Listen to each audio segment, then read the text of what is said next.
हर हर महादेव। भगवान शंकर पर रस और फूल पत्तियाँ चढ़ाने का विशेष महत्व है और हर चीज़ का अपना एक अलग फल और लाभ होता है। यहाँ इसका विस्तृत विवरण दिया गया है। भगवान शंकर पर रस चढ़ाने का महत्व। भगवान शिव को विभिन्न प्रकार के रस चढ़ाने से अलग अलग प्रकार के लाभ मिलते हैं। इसे रुद्राभिषेक भी कहा जाता है। जल से रुद्राभिषेक करने से मन शांत होता है और रोग तथा दुखों से छुटकारा मिलता है। यह विषपान के बाद शिव जी के शरीर की गर्मी शांत करने के लिए भी चढ़ाया जाता है। कुशा जल से अभिषेक करने से रोग और दुख दूर होते हैं। दूध से अभिषेक करने पर संतान प्राप्ति होती है। दूध शर्करा मिश्रित दूध और शक्कर मिलाकर अभिषेक करने से सद्बुद्धि की प्राप्ति होती है। दही से अभिषेक करने पर पशु भवन और वाहन की प्राप्ति होती है। गन्ने का रस यह अत्यंत महत्वपूर्ण माना जाता है। गन्ने का रस चढ़ाने से लक्ष्मी की प्राप्ति होती है, धन में बढ़ोतरी होती है, सभी सांसारिक सुखों की प्राप्ति होती है और परिवार के सदस्यों में प्रेम बना रहता है।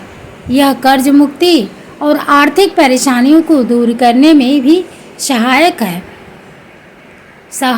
शुद्ध शहद से रुद्राभिषेक करने से पापों का क्षय होता है, बाड़ी में मिठास आती है और घर में सुख शांति बनी रहती है।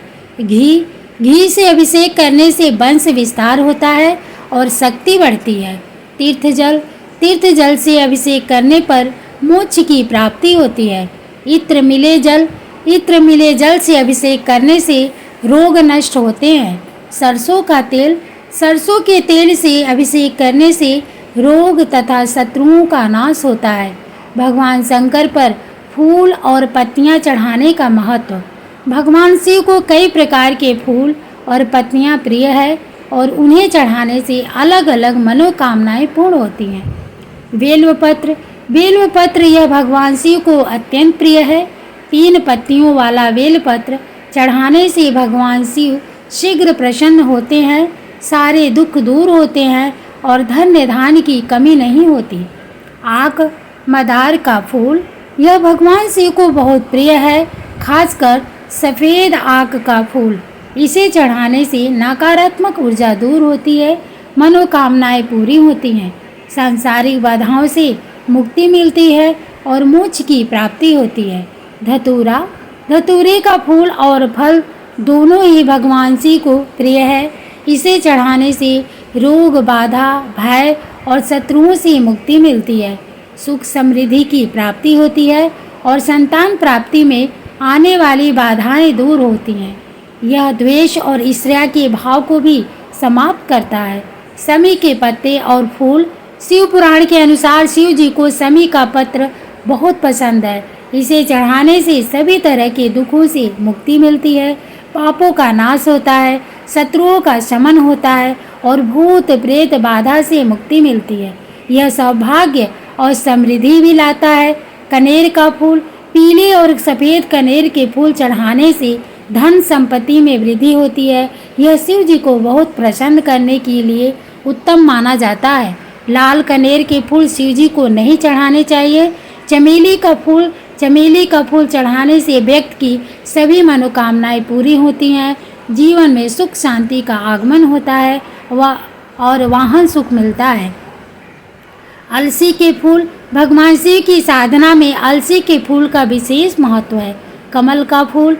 कुछ मान्यताओं के अनुसार कमल का फूल भगवान शिव को नहीं चढ़ाना चाहिए क्योंकि यह भगवान विष्णु को प्रिय है। हालांकि कुछ अन्य मान्यताओं में कमल पुष्प चढ़ाने से शांति और धन की प्राप्ति बताई गई है। दुर्वा चढ़ाने से आयु में वृद्धि होती है। अगस्त्य का फूल चढ़ाने से मान सम्मान की प्राप्ति होती है। शेफालिका का फूल।